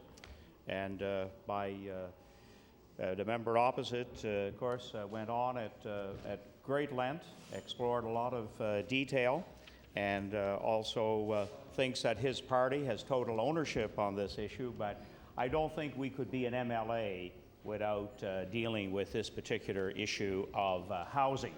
It's one that affects us all. And I know, and I want to say from the outset that I know there are members truly opposite on the other side of the House here, and I certainly know the member from Kings North, a former minister, Minister of the Cloth, would absolutely love to get to his feet and speak about the needs of affordable housing in his riding, Indianapolis Valley, and indeed in this province. There is absolutely no question. This is in my area, despite having the benefits of a long-time base at Greenwood, and it does provide a good income for many people, military and civilians. But as soon as we move out to the edges of our communities of Kingston, Greenwood, Berwick, Aylesford, Waterville, and to the north and south mountains, we have tremendous housing needs. At the present time, there are over 500 families. Recent report on homelessness in our area and the need for affordable housing, a documented fact, over 500 families are in need. And of that group, we have 80 seniors who need housing. So it is indeed a very, very big issue, a very serious issue, a tremendous need. It was one that I was a bit optimistic about when I saw that a member from the Valley, the member for Kings South, becoming Minister of Community Services, would take a very honest and vital interest in restoring some of the current affordable housing, and also increase the housing stock in our area. And so it has been a true disappointment over the last 2 years to see that it's really non-existent. There's been one little announcement in Wolfville. His his own riding when, of course, we were looking at a fall election. But whether that will ever be built, who knows? So it's been a dismal record for this government in this particular area. One of the real needs that we have in the Annapolis Valley is that there is an enormous amount of old housing stock. Many farm homes that are 100+ years of age. And it's the restoration of these homes that could make wonderful homes for new young families that are moving to our area. But many are moving to the valley now because of the large farms that have really that migrant farm labor requirement. And many, of course, are wanting to stay in the valley. They do see some possibilities, some future opportunity, and many of them, of course, in that minimum wage or low wage category cannot really afford housing. So therefore, it's an area that there is a great need, and it's one that I feel government should play a role. Not entirely, perhaps. I have a little bit of a different view, perhaps, on this as to how we could increase the amount of housing, certainly all over the province, but in particular in this area of the Annapolis Valley. There's no question from my past experience with taking children home from school and from sports teams practices that, in fact, many children don't want you to see their home. Their home is decrepit, it's run down, and it's a very sad state. And I've had that occasion where children would tell me they live here, and it wouldn't be their actual home. And these are the people that I feel government should be providing more opportunity in the area of housing, because it is part of the whole requirement for decent living, healthy living, and certainly an area that all of us would like to see a stronger role. It's very interesting to go out to a gathering of people that are very concerned about housing in this province. And last evening I attended a Habitat for Humanity fundraiser. And it's interesting that over the past 5 years of this government, Habitat for Humanity has almost built as many homes or assisted in the building with the federal government program as this government has provided. It's a pretty sad commentary, a pretty sad reality of what Nova Scotians have had to contend with. So I think we have to try and find some new mechanisms, some new means in which we can indeed put up affordable housing in this province. We have many wage earners that are in that $25,000 to $40,000 category, and building a new home today is indeed unaffordable. But if we came up with some other mechanisms in a cost-shared kind of arrangement, perhaps even a little bit like the Habitat model, where the home is built and then the person has ownership of that home over a 25 or 30-year period by them paying a certain portion of that house as an ongoing interest-free mortgage. It's one of those things, I think, that we honestly have to look at in this province. We are simply now in an enormous deficit when it comes to housing and housing stock. And as I said earlier, again, a renewal and renovation kind of project where even the insertion of $15,000 to $20,000 or $15,000 to $25,000 on some of the old farming home stock through the valley could in fact renew these homes and make them available to young families that are moving to our area.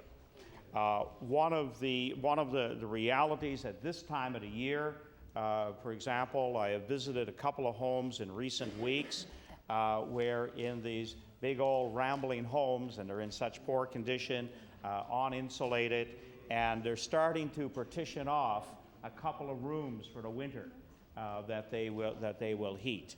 And so this is the kind of opportunity that I think government could provide with affordable housing, that the older couple could move out and move into something that is decent, affordable, and would improve their quality of living. So those are a few of the areas that I've had to deal with recent weeks, recent months.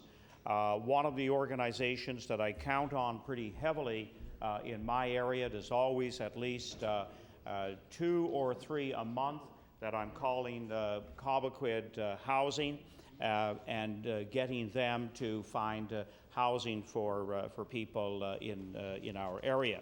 And certainly in terms of keeping up their homes, reinvesting, I see a very, very strong trend to do that.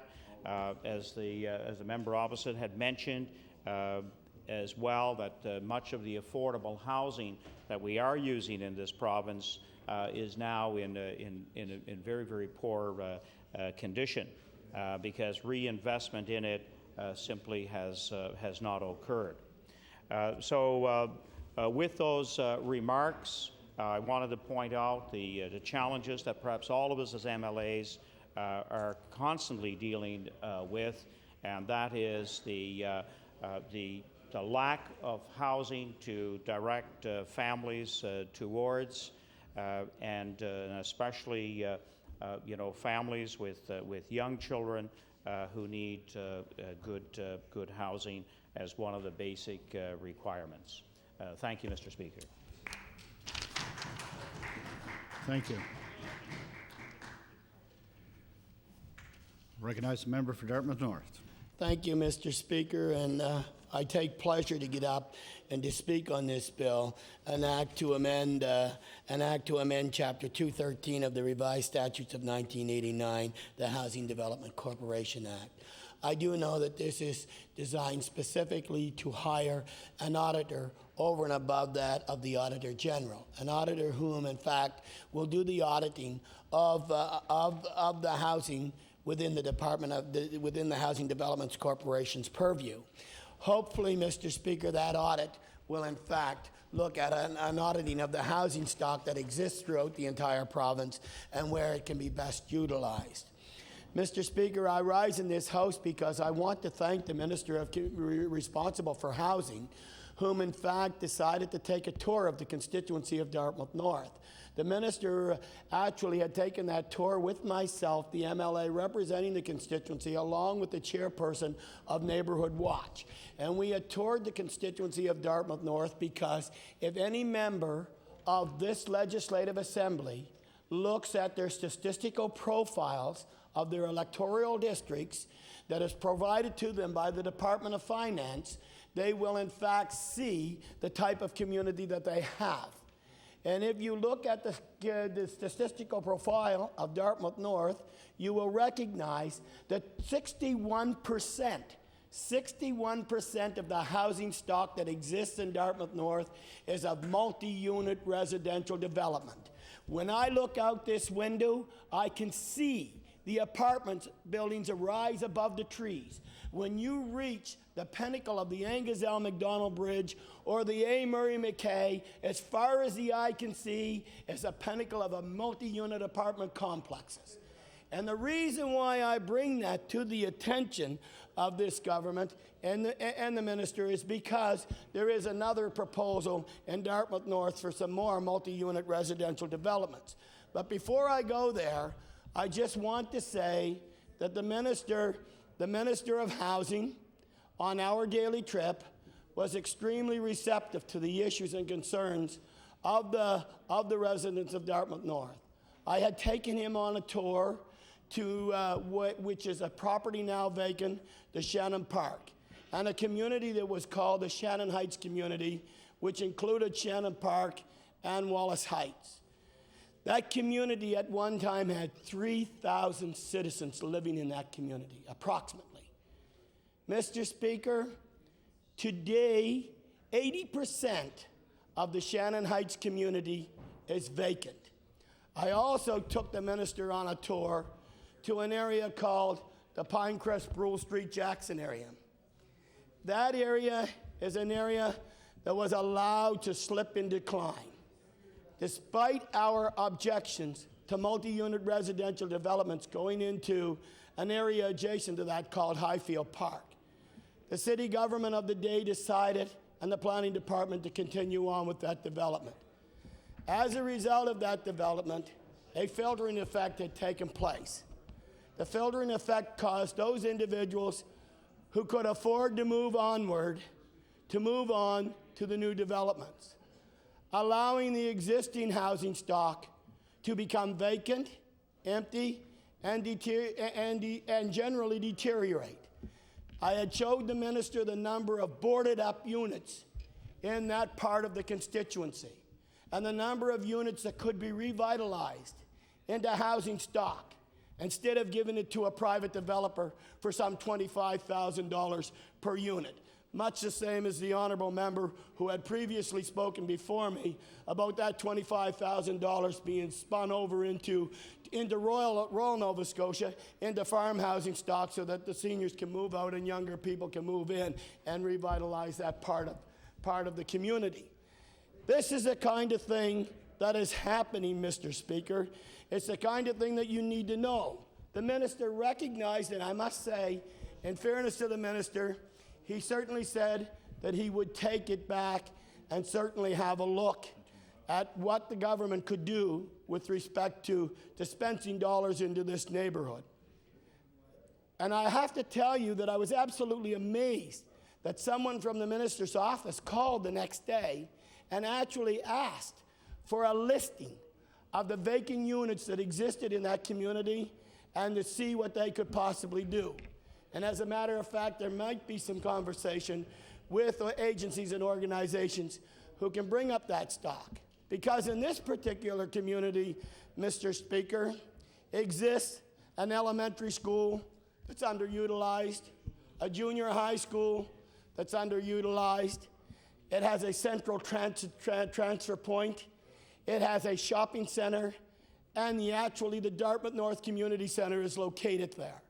A beautiful opportunity for the government to develop housing stock, revitalize the existing housing stocks that are there, and develop a good community. A great opportunity for this government to meet some of the housing needs in this community. And that's why I want to say to those who support affordable housing projects, here's an opportunity for us to welcome some of the affordable housing programs.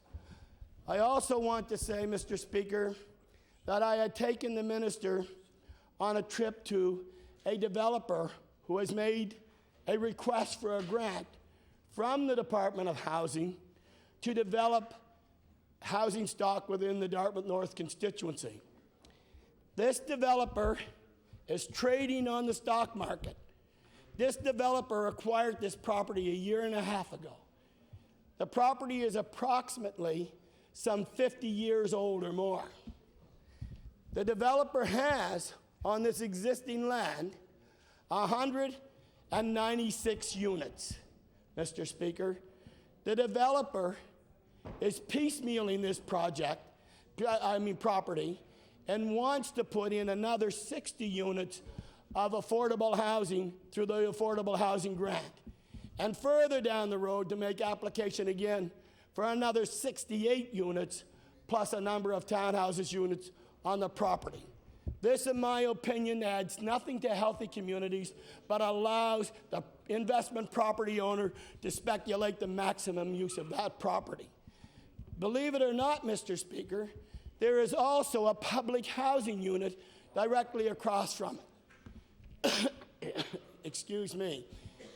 And this issue is now before the planning department of the municipality of Halifax, the Halifax Regional Municipality. And as of right, as my colleague from Halifax Fairview had indicated, that public participation means nothing, because as of right, the developer is allowed to build this. The only thing the developer has to meet is the requirements of having a public information meeting and to turn around and to give notification of that and come before a council. It all depends upon the recommendation of the planning department. And I can assure you that many councillors keep their mouths shut when it comes to that kind of development. They don't want to speak out. They're committed because they say that they're in a quasi-judicial role and they can't say anything in fear that they may be taken to court. That in myself, Mr. Speaker, is something that I often challenged. And I often challenge it for the betterment of the community. And Mr. Speaker, I want you to know that this developer, in order to entice some support, this developer, according to some of the tenants whom I've been speaking with, told me that they were given a $10 Tim Hortons voucher to complete a survey that would support their development proposal. Now, I want the minister to know that. A $10 Tim Hortons voucher to support the questionnaire and to fill the questionnaire, which they crafted in order to support the development of their proposal. That developer even quoted it 3 times at a public information meeting. Developer also indicated that, in fact, although the tenants didn't have to be notified of a public information meeting, that he let the tenants notify. It notified the tenants himself, and that the tenants were in support of this proposal. I want you to know that this in myself is absolutely